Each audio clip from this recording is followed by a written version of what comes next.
Hello folks, welcome to our last video for the World War II lectures.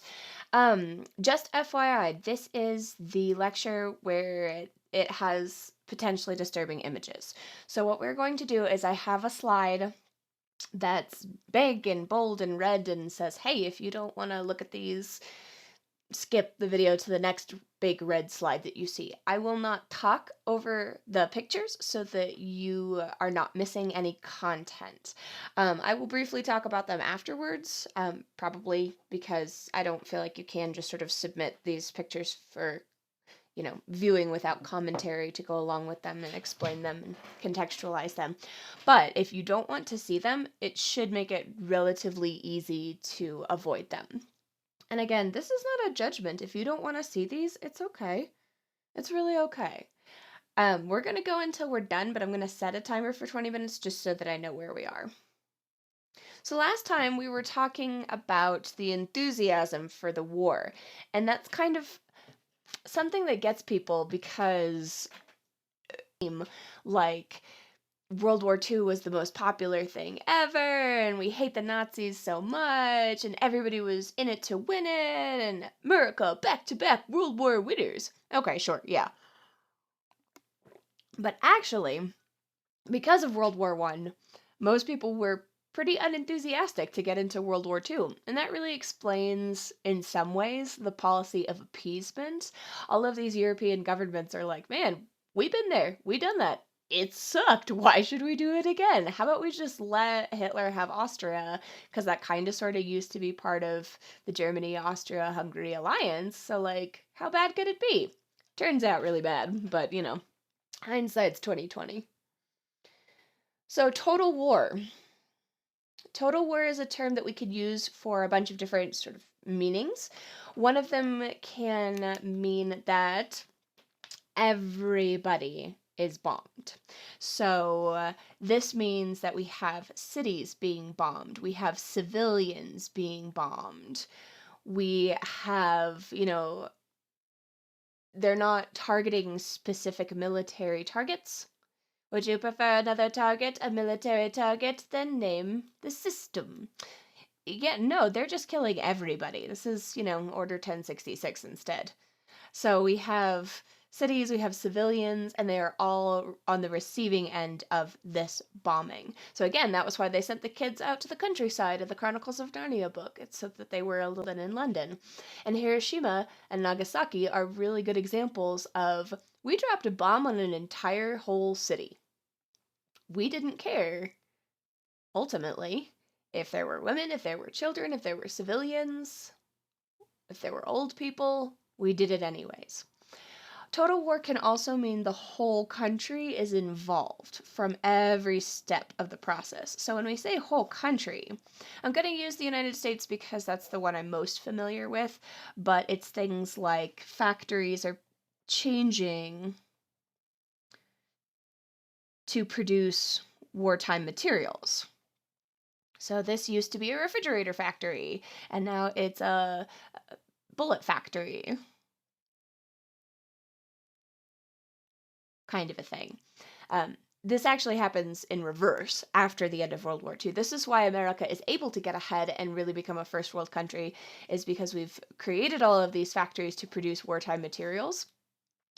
And then we sort of are like, well, what if we made them produce refrigerators instead? Now we have to sell people refrigerators. So anyways, whole countries, everybody is involved in one way or another. So you have kids who are, donating their bike tires so that the rubber can be used to make tires for cars in the war zones. You have people planting victory gardens and stuff like that to make sure that they're not taking away rations from the troops. You have people, sending their sons. Women are volunteering for the first time. So this is, well, not for the first time, but this is one of the first times that they actually create military-ish units for women. So we have things like the WACs, the Women's Air Corps, and the Waves. God help me that I don't remember what the Waves stand for, but these are women, female military, and I'm going to put military in quotes because they're not out on the front lines fighting. They're not out there with, guns shooting the enemy, but they often were still on the front lines doing duties and suffering the consequences of war. I've mentioned it before, but there's in the Philippines, the Japanese came and they took everybody who wasn't able to get off the islands, and this included a ton and ton and ton of female nurses, and they drove them on the Bataan Death March because if you stopped walking or you fell behind, they would kill you, and also it was an insanely long march with very little nutrition or, supplies. The Bataan Death March to concentration camps, where then they kept them as prisoners for like 3 or 4 years. And a lot of the people on the Bataan Death March were female nurses.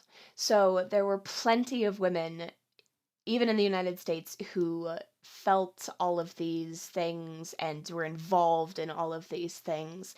Likewise, the women went and they took up the slack of all of the jobs that the men had been doing and then needed to evacuate or leave behind in order to go to the wartime front.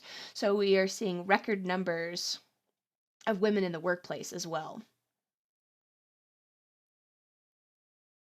And this actually contributes to a rather large, not insignificant, female suicide rate in the 50s and 60s because women had been part of the workplace, had been very important, had been receiving huge amounts of responsibility, and as soon as the men came back from war, they were essentially all kicked out of their positions, let go, and reduced, essentially. And a lot of women found that their lives after World War II and after being able to work in a male-dominated workplace because they weren't later able to, they had found that life fulfilling, and then when it was taken away from them, many of them were depressed, and many of them committed suicide. So, in the USSR, women are 50% of the workforce by 1945, and Japan creates a Great Japan's Women's Society, which has 19 million people to help out with the war effort.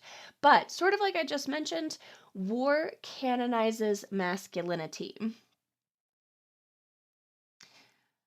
So when we say canonizes, we mean celebrates and reveres. You will still see a lot of this today. Not just sort of the patriarchy portion, that's a lot more common back in the day than it is today, but you'll see this where people are very careful to criticize institutions, but not the actual sort of people working in those institutions on the ground level. So people will criticize the military, but be very, very clear that they are not criticizing soldiers or veterans. And this is because war and the sacrifices and the struggles that you go through in war tends to then celebrate and revere the people who participated in that war. Was everybody who participated in the war worthy of being celebrated and revered? No, probably not. There are probably just as many jerks as there normally are. But because people understand that they have been put through the ringer and have made all of these sacrifices, we tend to just sort of paint in a broad stroke everybody who fought, everybody who served, everybody who participated. And again, you'll see this too for things like uh, I don't want to say firemen, fire people. Fire rescuer, fire putter outers. I don't know why I can't. I'm only on my first cup of coffee, that's why. But you will see things like everybody, firefighters, there we go. That's the word I was looking for. Good job, coffee. You will notice that people tend to revere and celebrate people in those self-serving industries, nurses, firefighters, police people. And I apologize a lot for the previous lecture where I wrote 1, 2, 3, 4, 5, 6, 5, 6, 7. Sorry. I'm plenty giggly on my own, thanks. So, the Holocaust.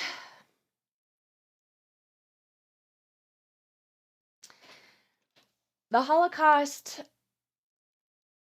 is incredibly painful, because it's not only was it specifically targeting groups of people, and so it has um, this extra horrifying sort of racial element, and they're singling out people that they deem to be less human or less worthy, and that's absolutely horrifying. But this is really the first one that is so systematic. And so this is the one that causes the coinage of the word genocide. So have there been genocides before this? Absolutely. Absolutely, there have. But the word genocide and the definition for genocide only came about as a response to the Holocaust. They needed to have a name for the atrocities that had happened. And so they came up with the word genocide and the definition of genocide.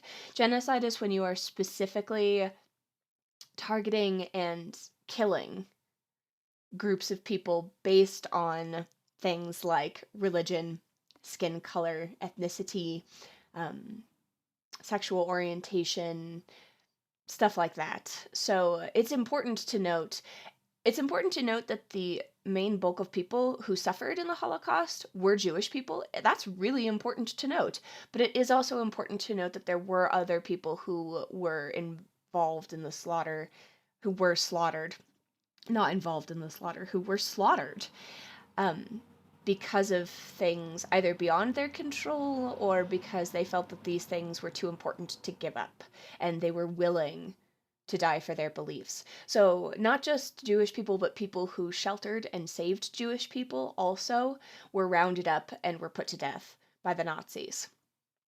And we do have to be careful of that passive voice, because if you say things like they were rounded up and killed, you'll notice that the people who did the killing are absent from that sentence.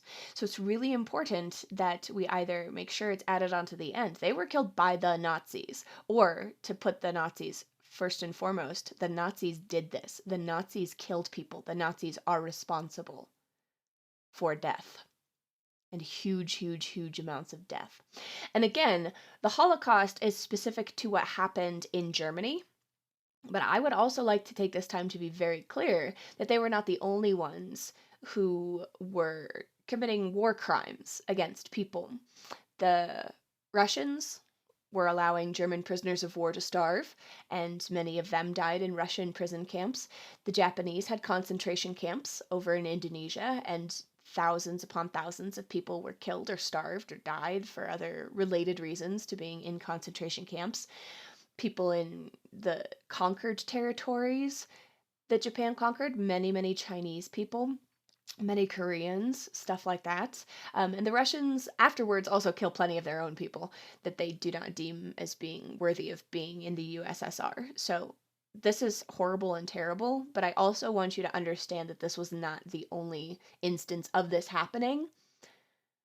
This one is special in a terrible way, though, because they are specifically targeting specific communities, religious, ethnic, um, racial, stuff like that, rather than, in Japan, they're rounding up everybody who's against Japan and putting them in concentration camps. So in Japan, in the Japanese concentration camps in Indonesia, you have Americans, you have Filipinos, you have maybe Chinese people, you have anybody else who was allied with the UK, the United States, Australians, stuff like that. It's more you're against Japan rather than the Holocaust is specifically about the Jewish community and other communities that they found to be undesirable.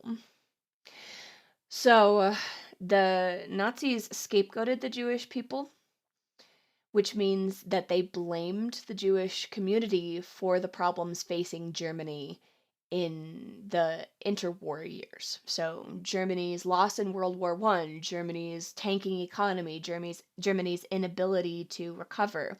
They blamed this on the Jewish community, and the Nazis specifically wanted to get rid of Jewish people because they felt like then their problems would be solved and it would be better if we cut out the infected portion of flesh, then the rest of the body will be allowed to heal, sort of a thing. And again, I would like to make it very, very clear that in no way, shape, or form do I subscribe to any aspect of Nazi ideology. So when I say these things, these are not coming from me as a human. These are me as a teacher communicating the ideas that the Nazis had. Again, in absolutely no way, shape, or form am I advocating or believe in any of those things. Absolutely not. Not today, not tomorrow, not next year. Ugh. It's just such a hard thing to talk about. Lots of new Jewish people were in the conquered areas that Germany conquered as well. So, you're going over to Poland, you're going over to Denmark, you're going over to Belgium and Austria and Hungary, and they're in Eastern Europe, and there were lots and lots of Jewish people over there because of that Jewish diaspora in the 1200s, 1300s, 1400s. Jewish people were all over Europe, and so as Germany began to conquer other areas, they began to round up the Jewish people in those communities. And again, it was really hard for people to actually get out. After the war starts, there's basically no emigration. And oftentimes, too, Jewish people would be able to get out of the country, but wouldn't be allowed in new countries, kind of a thing. So there's some very famous stories, not famous for a good reason, but there's some very famous stories of boats full of Jewish refugees from Europe coming to America, and America saying, no, you can't be here. You can't stay here. You have to go elsewhere. And a lot of those boats were sent back to Europe, and a lot of those people ended up in concentration camps and died. And that's something that I think the United States is in fact ashamed of. And it just really goes to show that compassion is necessary, but also that these are really hard decisions to make. It's so easy for us in the 20th century to sit here and be like, they should have done this, they should have done that. It's so easy for us to do that now. And again, a lot of people didn't know exactly what was happening. And even if they did, it's hard to do something about it. So we know today that North Korea has concentration camps. But it's incredibly hard for us to do anything about it because it is such an all-encompassing, multifaceted, long-reaching problem. We know. We feel bad. We want to do stuff about it. It's a violation of human rights. But you have to do it in such a way that the solution is not worse than the problem. So they got to the concentration camps as quickly as they could for what they were doing with the war. But there was only so quickly you could move in terms of the overall war itself.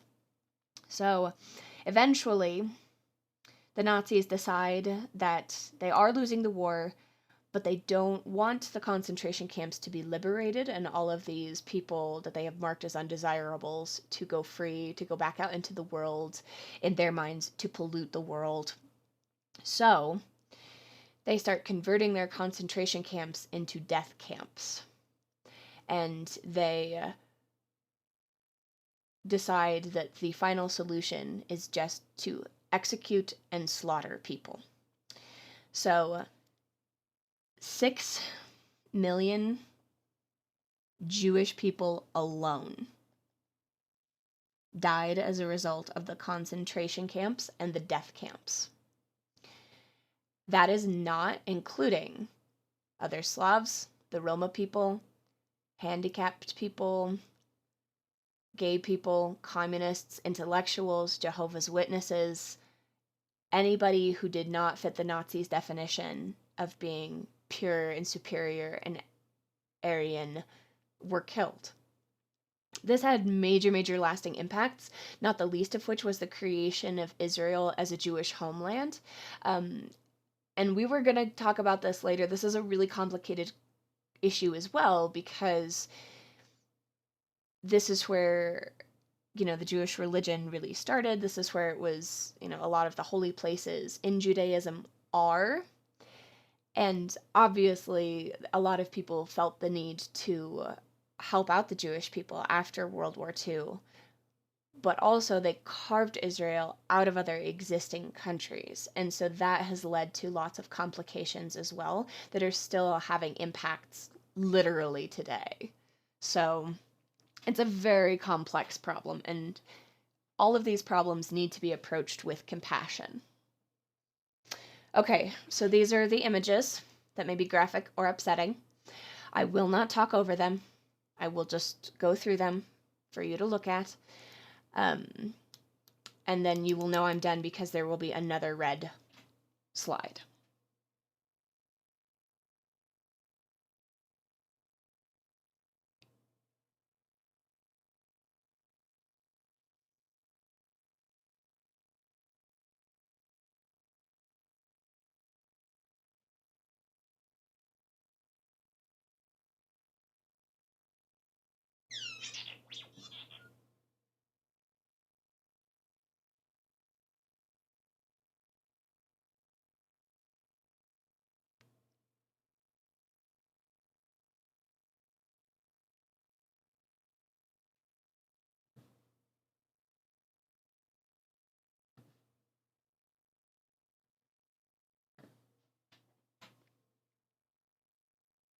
Work will set you free.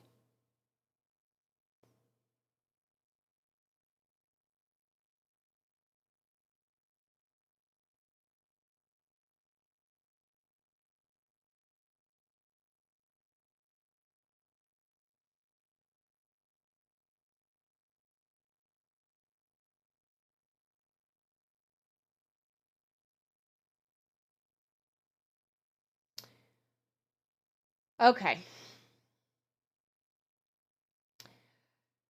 So, again, this is a really difficult topic to talk about, but it's important that you do so. I have a reading list that I'm happy to share with you that has lots of books about these topics and World War II in general. I highly, highly, highly encourage you to read some of these. The more we can understand about the causes of genocide, the more we can understand how to avoid them. And the more these stories become personalized, the more empathy we feel, and the more likely we are to stop these kinds of things from happening. So, obviously, I would recommend Diary of Anne Frank. Anne Frank was a young Jewish girl who spent 2 years in hiding. And she's very, very famous for the fact that her diary was published after her death. Everybody in her family died except for her father in concentration camps. And her father found her diary after the war and published it so that people would have more insight and understanding into what life was like for Jewish people who were being persecuted and targeted and executed. I recommend Diary of Anne Frank. I also recommend there is an author who does a lot of novels about this kind of stuff. I don't know if I'm saying her name right because I've never actually heard it pronounced. Ruta Sepetys. I would highly recommend. They're pretty intense, but I would really highly recommend Salt to the Sea and Between Shades of Grey. I think they renamed this one recently, though, because too many people thought it was 50 Shades of Grey. It's not Between Shades of Grey. But these are both novels about some of the more obscure parts of World War II that you don't really see as much. There's obviously many, many more books. These are just the ones that come to mind immediately. Boy in the Striped Pajamas. There's lots of films about this.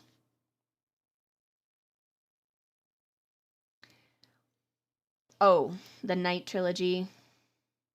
Again, this one is so hard to read. This is by a survivor named Elie Wiesel. I think I'm spelling his name right. And he wrote a trilogy about his experiences, and they're really intense. So again, I recommend these, but I also hope that you know yourself and that you understand that there's time. There's time in your life to read these. You don't have to read these now if they're going to be too upsetting for you. That's okay. It is not something you have to do right now. But if you are interested, these are some examples of books that I would highly recommend to help you try and understand what happened. Okay. I would love to spend so much more time talking about this in greater detail, but we don't really have the time for that. So I'm going to go ahead and move on to other impacts of World War II.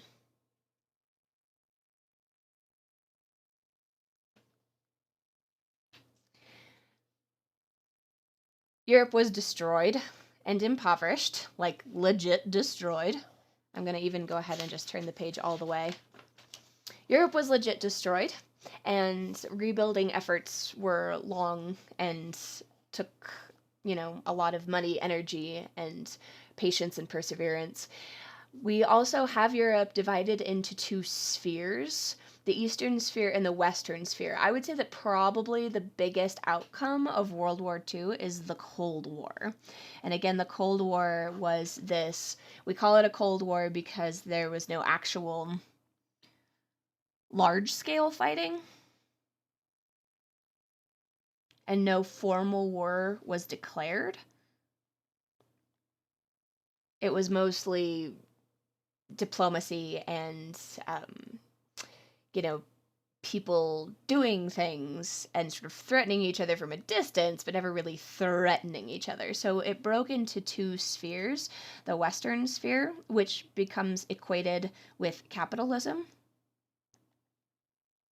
which again is why you hear so many people who, when they are looking for an insult to throw at you, will often call you a commie, is because of this Cold War divide where we have Western and the Eastern powers, and the Eastern powers are largely allied with communism.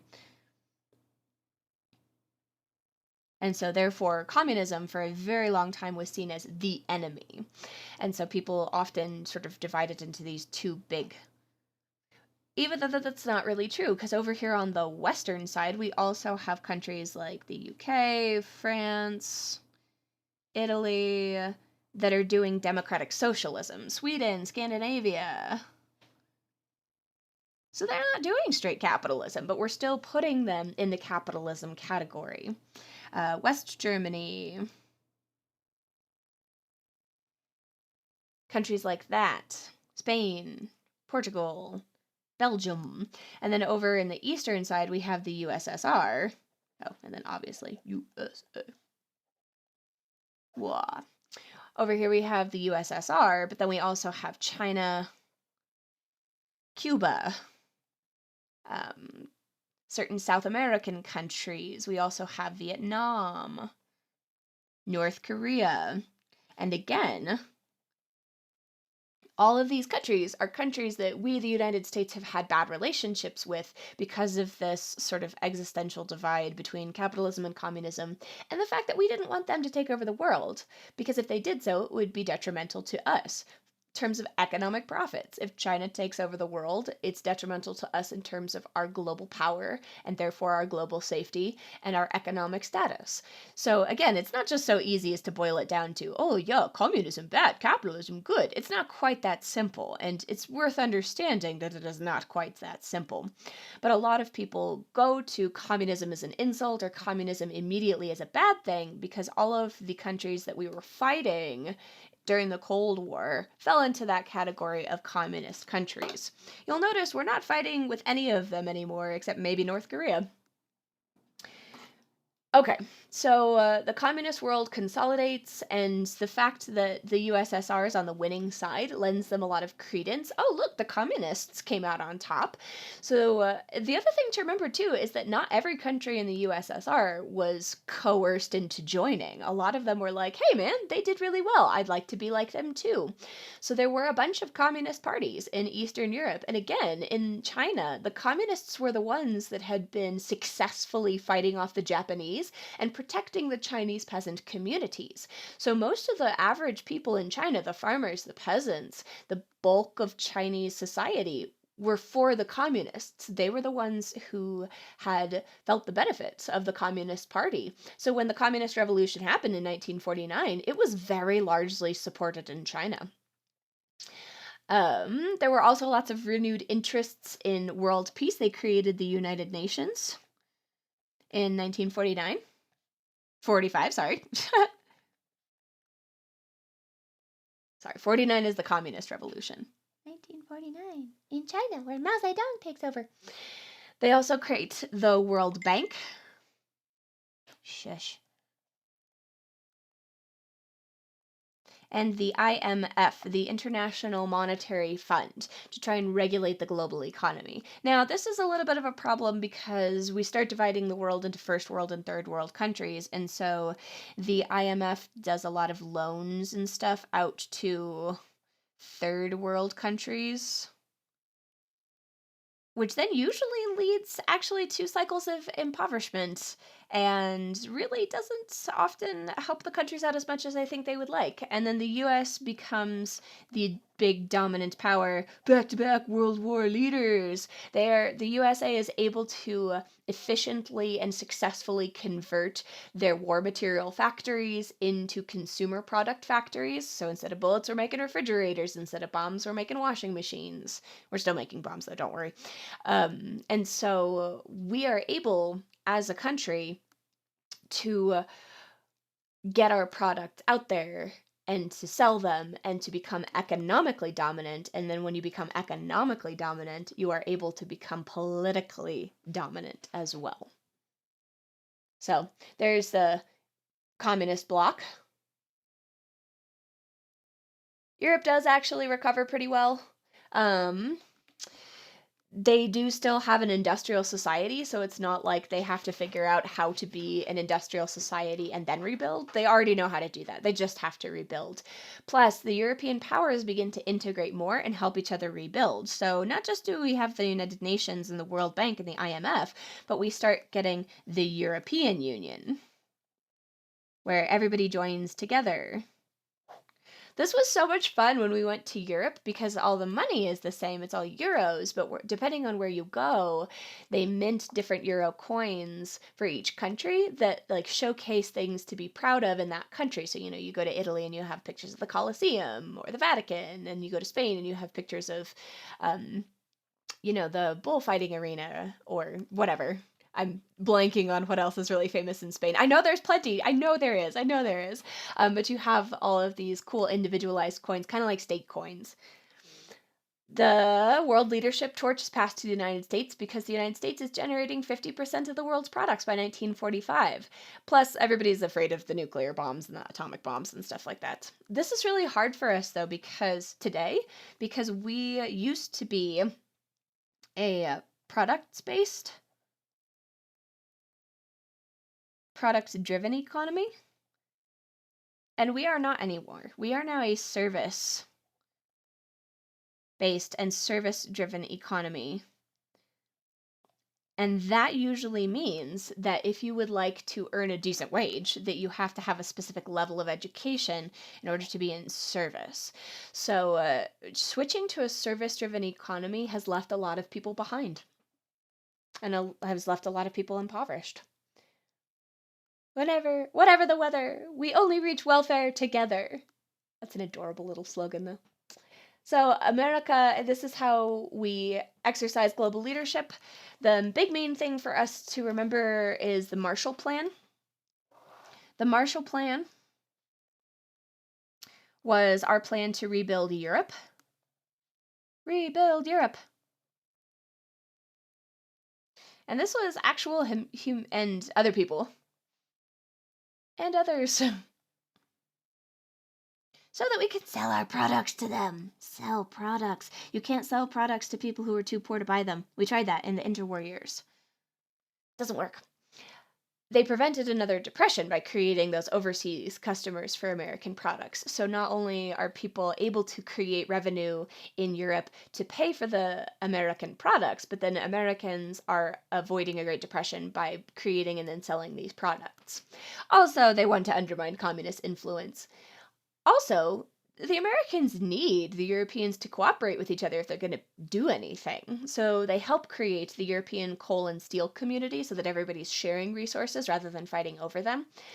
The European Union is created, and also the United States has a pretty big hand in creating NATO, the North Atlantic Treaty Organization. And this is basically the West against the East.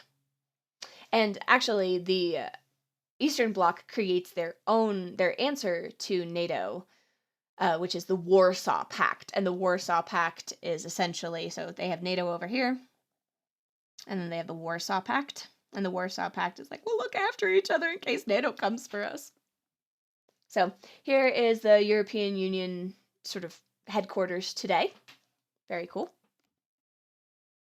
And here's NATO all the way up to 2017. So those countries in the super dark blue are the ones who originally started, and then people were sort of slowly let in. If you are in the European Union, you have to petition to come in, to leave. So the British are trying to leave right now, and it's been stupidly difficult. Can't really figure out how to do it. Notice that Ireland is not in the European Union at this point, so awkward. And then finally, what did America do in Japan? Japan was under American occupation from 1945 to 1952. So 7 years. Now, having said that, so this was pretty, it's complicated again, American occupation of Japan. Because America's like, hey, we destroyed you. Let's build you back up again. And Japan's like, do we have a choice? And we're like, nah. But this is what helps Japan to become an economic giant, because they have 10% economic growth for 10 years because of American intervention. And they are able to become an economic giant. Plus, they receive $2 billion, B with a big B, in American aid, because America is buying all their war necessities for their Korean War. All their war materials for the Korean War. I wish we could talk more about the Korean War. We do not have time to. And I wish we could talk about, Vietnam. We don't really have time to. And they also forced them to take a democratic constitution, which forces them to be militarily dependent on their allies, but also does give them the trappings of democracy, and so does help in some ways. Japan today still has a prime minister. They have an emperor. Although I feel like the most recent emperor just stepped down, and everybody was like, well, how are we going to name time? Because they would always name time periods after the emperor, and so they were like, well, what does this time period get called? But they have a prime minister, they have a cabinet, they have, parliament, they have all of these different things that the US brought to them through the democratic constitution that, honestly, though, they probably would have eventually adopted themselves. They had already kind of been going in that way before World War II, so I don't know that it's completely down to America. And Japan becomes one of the biggest powers in the world as well. So Japan recovered really well. Germany recovered really, really well. Most of Europe recovered really well. China ended up recovering very well. Russia. So the outcomes of World War II were a lot more positive than the outcomes of World War I. In some ways. Obviously not in all ways, but definitely in some ways. Again, it's very complicated. And I apologize that this is such a, I don't want to use the word careful necessarily, but these are just such complicated problems that we cannot approach them flippantly. We cannot approach them insensitively. We have to make sure that we're approaching them gently and carefully, and we are taking our time. So I really appreciate you having been with me. I'm sorry this lecture went a little bit longer than normal, but, hey, that's just how it has to be sometimes. I hope you have a lovely rest of your day. I hope you just get to enjoy your life today. Thank you for being with me. Take care.